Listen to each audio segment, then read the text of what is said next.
So this weekend it's Easter and it is the perfect day to go sailing. It's just a gentle breeze, it's warm, it's sunny. Might be the start of April, but you couldn't ask for better than this. But of course we're still all in lockdown, we can't go out, can't do anything. But we are allowed one piece of exercise, so we're all going to go for a bike ride. So because we've had a lot of new subscribers recently, everyone seemed to be interested in buying a new boat. So to all you new subscribers who aren't familiar with us as the Foxwell family and the things we got up to, I thought I'd talk to you about all the yachts that came before this one. Give you an idea of our experience, what we've done, and maybe a little insight on why we bought the boat that I didn't like so much.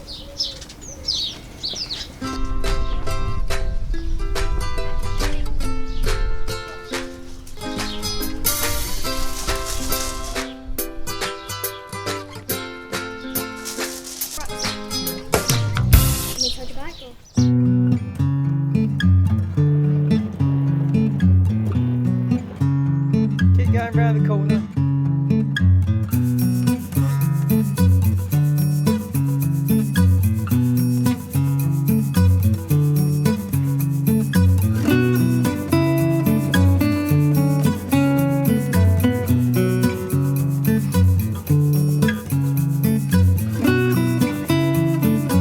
So before we talk about the boats, let's talk a little bit about us.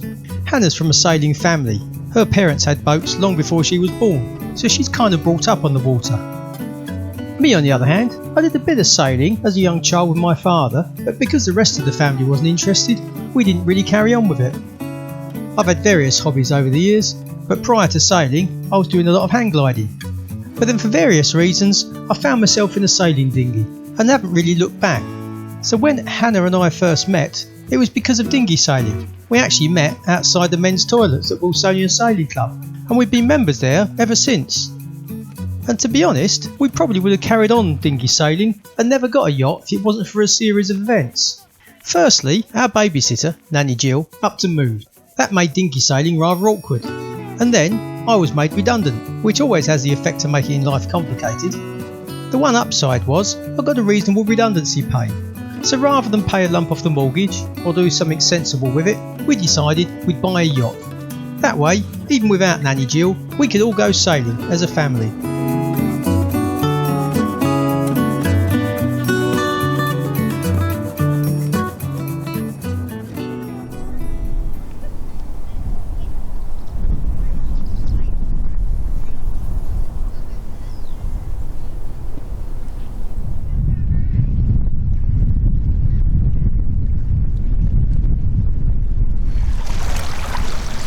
So our first boat was a Beneteau 32 S5. It's a 32-foot Beneteau, 1990 it was. It's kind of the period. The S's were the ones that were designed, or had the interior designed by, I think his name was David Stark, not really sure. Anyway, he was an interior boat designer. And it was kind of cruiser racer of the period, but our boat, Muskrat Ramble, was very much a cruiser.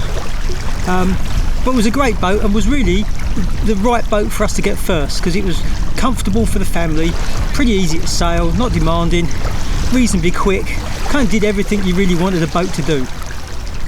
We made a few films of Muskrat, but mainly because we wanted to show my mother and Hannah's mother that were both quite ill at the time and really didn't get much chance to see our boat, so we thought we'd film what we got up to just for them.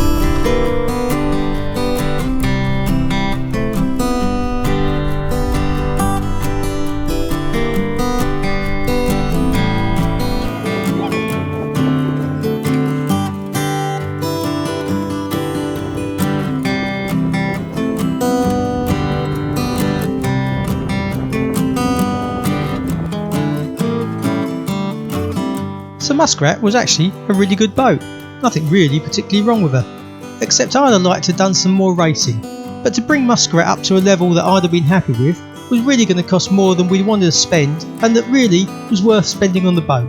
She was so nice and comfortable as a fast cruising boat, there really wasn't much point in spoiling it. So we sold Muskrat and looked around for something that was basically just like Muskrat, but better equipped to go racing.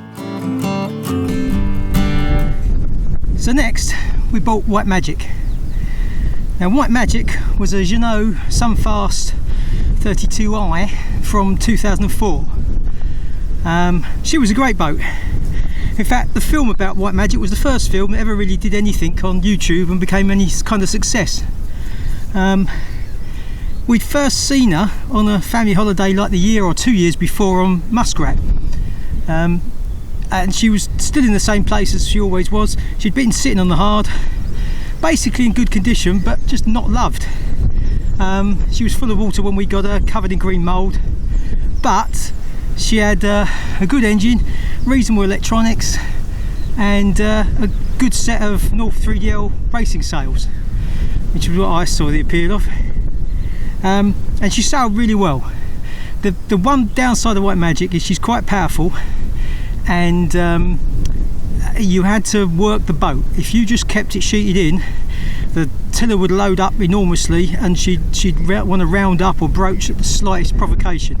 You had to play the Traveller in the main sheet and continually change gears with the sails. But other than that, she was great, really comfortable, and a nice boat.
So White Magic ticked all the boxes for us.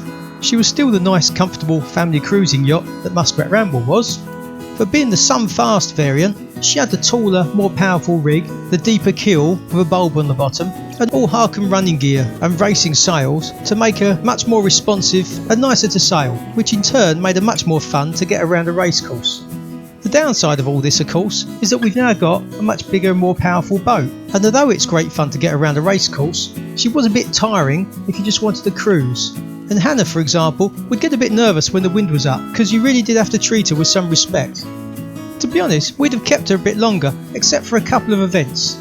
Firstly, on a particularly foggy day on the Medway, a dredger, which was going down a river, wiped out something like 30 boats on moorings. It caused chaos, and it cost an awful lot of people a lot of anguish and a lot of money to get things put right. We were lucky, we were on the other side of the river and missed it, but it did make us realise that we had a large amount of money tied up in a boat that was just bobbing around on the Medway and to which anything could happen.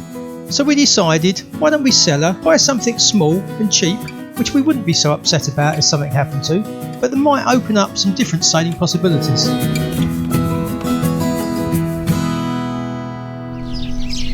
So the next boat we had was quite a bit different. That was Rowena, 22-foot trailer sailor. It's a red fox by design, which is a fairly unique boat in that it doesn't have a keel or a centreboard or anything like that. It just has two lee boards, one on each side. They're asymmetric in shape, So the idea is that you can lift the windward one up and have the leeward one down, and it gives you some lift to windward as you're sailing. Can't say we ever noticed that. But what we did notice is, and the reason we bought her, is she was big for a 22-foot boat, although that still makes her small in the comfort stakes. But she drew just 6 inches of water with everything up, so we could explore places on their river and up the east coast that we wouldn't normally even dream of going to. We had some fantastic trips in the mud, dodging the mud and going up through the little channels and like I say, places we wouldn't normally get to. In fact, that was the kind of next stepping stone in our YouTube hit list. Is we did a film of us, our first night at anchor in our Red Fox, and that seemed to get loads of hits. And it was a really good night. We managed to find our way into a little creek, and our own little puddle in that creek. So as it dried out, everywhere else was mud, and all the other boats were on their side in the mud, and we were afloat in our own little puddle of water. Really good night. Anyway, moving on.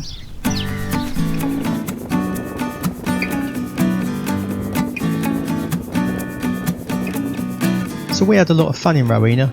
We could go places we wouldn't otherwise go, take routes to places across shallow areas of water that we wouldn't otherwise have considered. We even went to see the World War I submarine that's sitting in the mud on the Medway.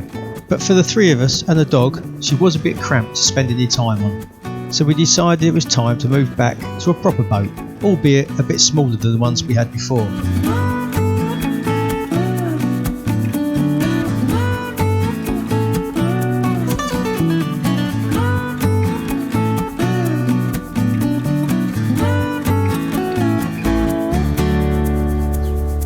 So the last boat we had was Seahorse. Now she was a 29-foot Hansa 291, 1994, although it's a kind of an 80s designed boat. And to look at, there's really nothing special. She had nice lines, but she was just a traditional looking boat of her period. Except the previous owners of Seahorse had all at one point been upgrading her. She had all new equipment, running new sailing equipment, new blocks, winches, running rigging, modern suite of electronics, chart plotter, colour, dual, whatever interface instruments, an excellent auto helm, and a couple of sets, not just one set, a couple of sets of good quality racing sails. She was a bit special, and she sailed brilliantly. She was very scruffy when we got her, so we spent some time tidying her up, and she turned into a really nice small family cruising boat. And again, that's when our channel took another jump forward, largely through a series of films I did on sailing single-handed, because Seahorse really did lend herself to sailing single-handed, and so I did some films on that. But anyway, that leads us up to now. So as you can probably tell, we really like Seahorse. She was big enough, just about, for our family to go comfortably away on, but small enough that you could muscle her around. When you sail big boats, the boats are very much in charge and you have to treat them with a huge amount of respect. That's not to say that you could do just what you want with Seahorse, but at 29 foot and with the corresponding sails, at least you had a chance of making it do something it might not want to do. It was quite a reassuring feel. The trouble was that as good as the sailing was, the accommodation, by modern standards, was a little bit lacking. The real problem, although it seemed trivial to me at the time, was the fact that the head was right next to the V-berth. Not really a problem for us as a family, but if you want to go away with friends, well, let's just say you have to get on with them very well.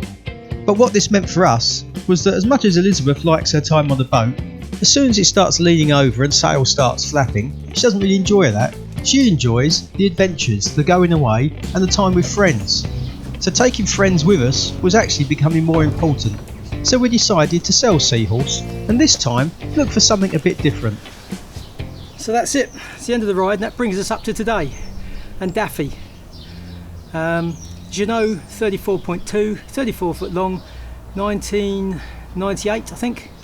And we haven't sold her yet. We've only owned her for 2 days before the complete shutdown happened. So I can't tell you much more about her. But the reason we bought her, even though there's all the things I don't like about her, is because she's got the space and comfort that our family now wants. So I'm sacrificing the sailing for a bit, although I'm sure she'll still sail, just not as well as Seahorse did, for some of the creature comforts. And being shallow draft, perhaps we can start exploring some other places that we haven't been to on the river and the east coast. Anyway, thanks for watching. I'm Ian, this is Sailing with the Foxwell family, and one day we'll get sailing again. See you later.